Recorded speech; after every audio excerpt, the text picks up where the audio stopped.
Oh, oh, TOK.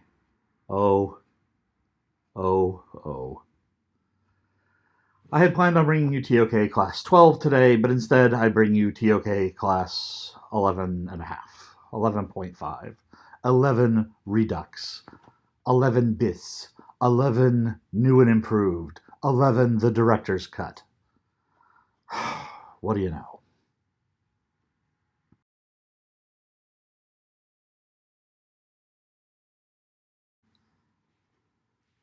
Today I bring you my mea culpa, which is bad Latin for my mistake, my fault, my blame. I screwed up lesson 11. I was aware when I was making it that something didn't seem quite right. I reviewed and determined that something was wonky, something was wrong with the data in the last group of slides. But I pushed ahead anyway, wanting to complete the lesson, complete the metaphor, wrap up the lesson with a nice, neat bow. And that was the wrong choice.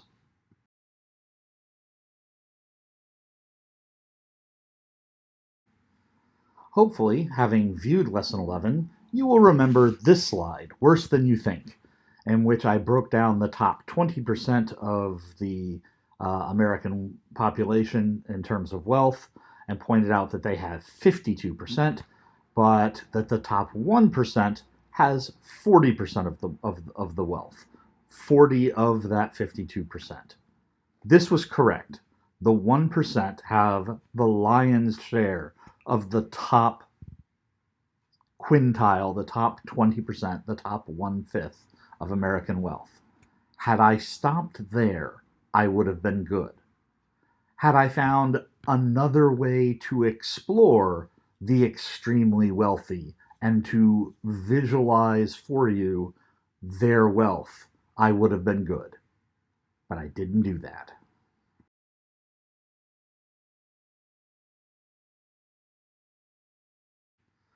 No, this is the slide where things jumped off the track, where the train left the rails, the boat ran aground. This is where I went not just wrong, but spectacularly wrong. When I started my breakdown of the three wealthiest Americans, I shifted from one source to another as my primary source of data. And when I did that, I missed a conversion. I missed a shift. Whereas the previous slides had all been analyzing the aggregate, that means the combined wealth of the entire United States 325 million person population. The data that I pulled for this slide was specifically looking at the 1% and was broken down by family, not by individual. The data was presented in a number of ways that was different from the data used previously. I took data and used it as though it were information. I made the error which I was warning you about, not to draw conclusions from data points, but instead to use information to support knowledge. I was wrong. It's just not supportable. Now, it is true to say that these three gentlemen are ridiculously, spectacularly, astonishingly, breathtakingly wealthy. Wealth beyond the dreams of King Midas. But that doesn't mean that I was right. In fact, I was dead wrong when I assigned them percentages of the wealth of the American people.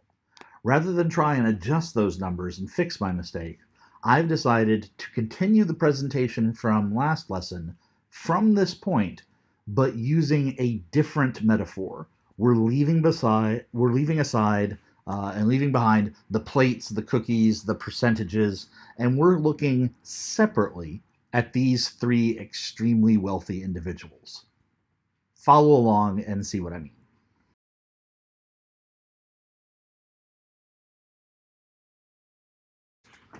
So here we see Warren Buffett, Bill Gates, and Jeff Bezos, the three wealthiest men in America. As we disclosed earlier, Warren Buffett has a net worth of approximately $80 billion. It is important to note, as I attempted last time, that both Buffett and Gates have been increasingly divesting their personal fortunes. They've taken money that was theirs and made it donations to charitable foundations, to endowments, to uh, organizations that are nonprofit organizations that are designed to make charitable distributions of their wealth over time, to give back to the world and to their communities. Having said that, uh, both of them, especially Gates, you may have heard of the Bill and Melinda Gates Foundation, both of them still control most of the wealth that they have donated. They aren't simply handing the money off to someone else and saying, do your best. They're saying, I'm done making money with this part of my money, and now I want to give away this part of my money while I make money with the rest of my money. Here we have Bill Gates at $100 billion. That sure is a nice evil genius kind of round figure. And we'll come back to Bill because that is just such a comforting and approachable sum.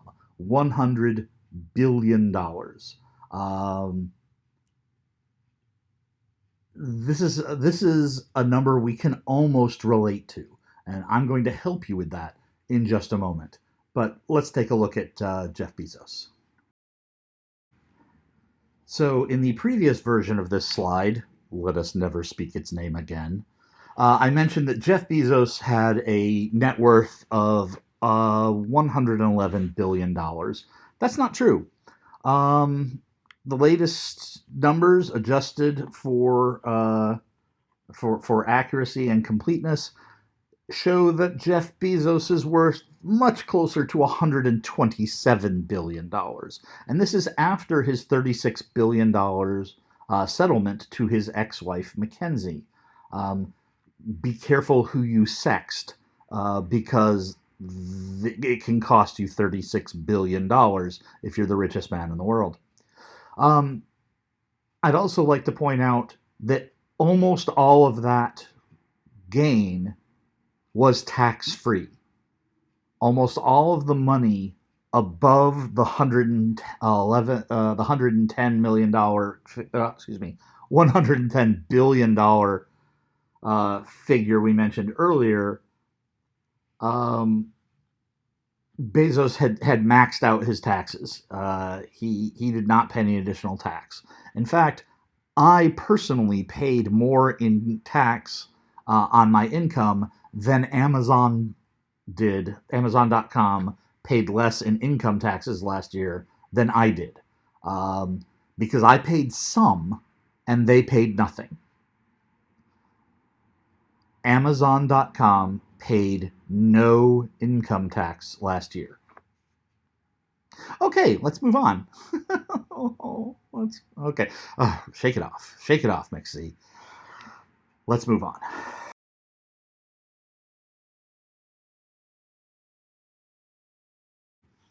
So, to help us visualize this level of mega wealth, I want you to imagine for a moment that as a young adult, uh, Dr. Evil here appears and, for no particular reason, perhaps as part of a larger plan of world domination, he gives you the generous sum of $1 million.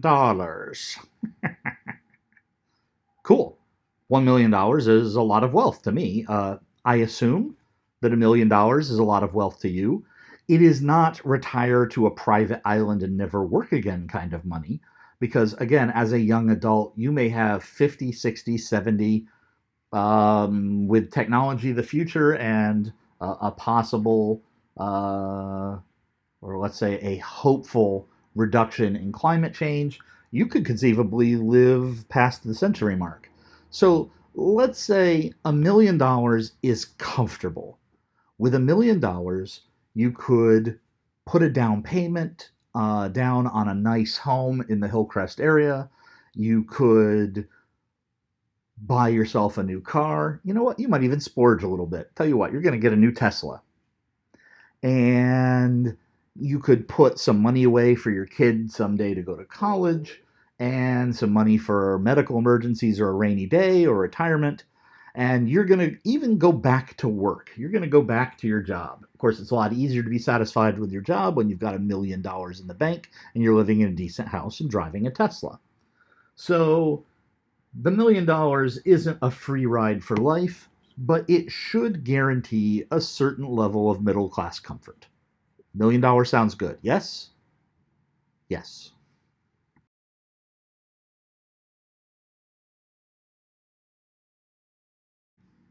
So here we see the nasty penny. You're out behind your house, you've unplugged your Tesla, you're pulling out of the driveway to go off to work, and you wave goodbye to your spouse and to your potential first child. You wave goodbye. You pull out into the alley to head towards work, and you see lying on the ground very clearly this loathsome, nasty, crusty, germ laden, plague infested, vermin redolent penny. And it's not just lying there neatly on a sound stage like the one in the picture. No, it's in a pile of muck and filth and mud. Oh wait, this is the alley. Oh God, I hope that's mud. Okay, you know what? No, get that image out of our heads. It's in gum, stuck to the alley with used nasty chewing gum. Is this penny? I want you to think about that penny, and I want you to ask yourself: do you stop and pick it up?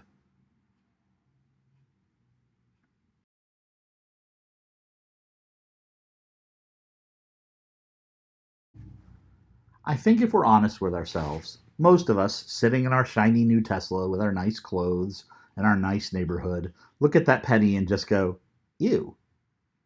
But what if you saw a dime? Now, not a nice, clean, shiny dime like comes in a roll from the bank or you get in the Whataburger drive through as part of your change.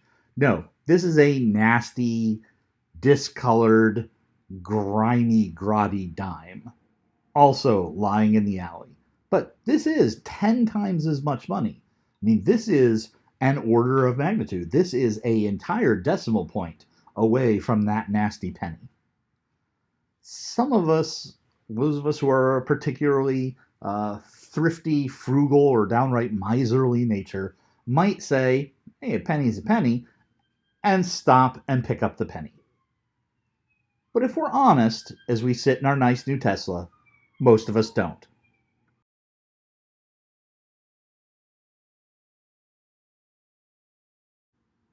Whoa, S just got real, yo. So let's move the decimal point again. This is not a dime. It's not a penny. It's not any kind of change. You see a dollar. You're climbing into your Tesla, and there is a dollar. It's a nasty dollar.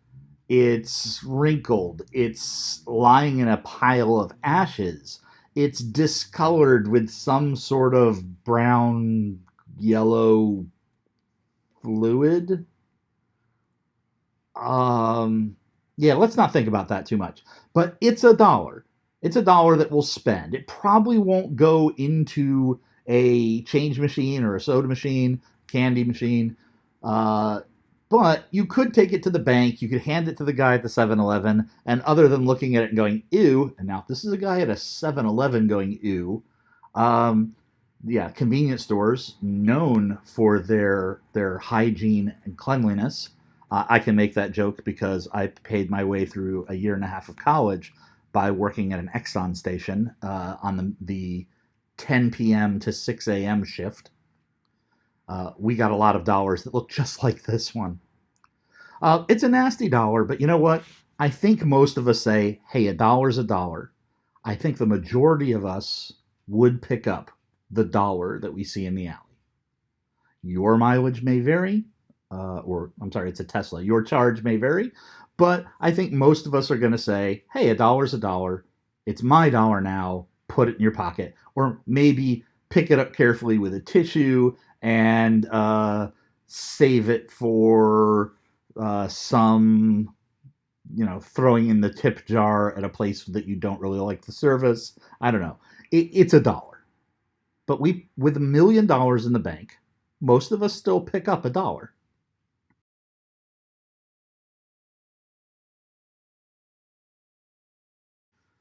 Okay, so let's look at these three scenarios, the penny, the dime, and the dollar, in terms of, fractions, bro. Most of us, given $1 million in wealth, won't bother to pick up 1/100 millionth of our wealth. That's one penny. The 100 millionth of our wealth is not worth the time to stop and pick up nasty penny. Some of us might pick up 1/10 millionth of our wealth. And pretty much all of us, based on my research and my prediction of your response to this video, most of us will pick up 1/1 millionth. We will pick up $1, even when we have a million. You don't get to be a millionaire by leaving dollars lying around in the alley. What does that mean then for someone like Bill Gates, Buffett, or Bezos? Someone who has the mega billions. To put it in terms for our Dallas audience, Bill Gates has 25 times more money than Mark Cuban. That's a lot of money. How much does it take to get Bill Gates to stop the limo and pick up the money lying in the alley?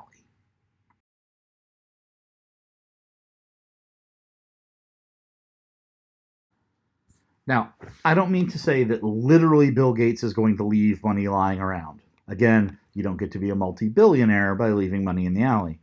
Um, but if proportionally, if based on the same fractions, the same ratios, math, if Bill Gates sees money in an alley, how much does it have to be to match our proportional response? Given his $100 billion in wealth, Bill Gates sees $1,000 lying in the street and says, "That's a nasty penny. I can't be bothered." He gets into his car, tells his chauffeur to take him away to the Bill and Melinda Gates Foundation offices, and he doesn't waste another moment thinking about the $1,000 lying in his alley, because it's literally not worth his time to do so. He will make more than that in the car ride to the office. On the other hand, if he sees a nice $10,000 bundle, that is 100 bills, as we see here. If he sees $10,000 lying in the alley, that's like seeing a shiny dime. He might stop.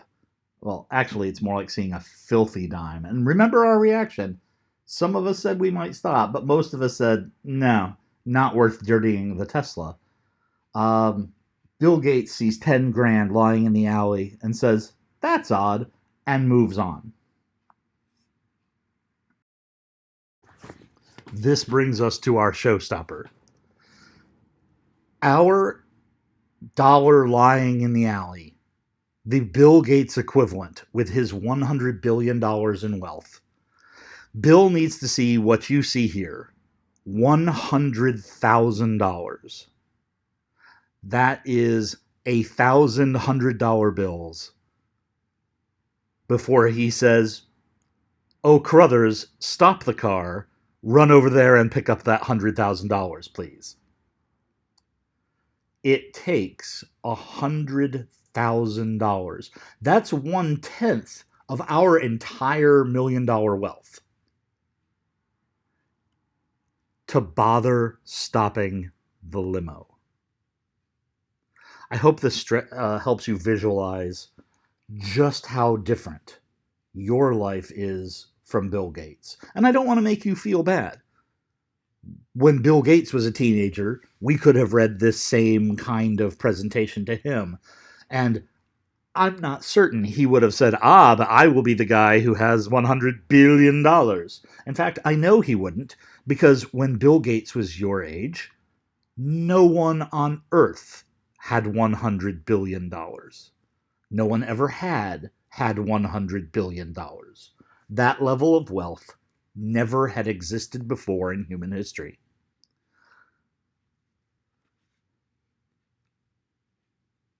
Now, I know this isn't as satisfying as cookies on a plate, but I hope that this revised lesson 11.5, 11 and a half, whatever we want to call it, has helped you understand what I was going for in visualizing mega wealth.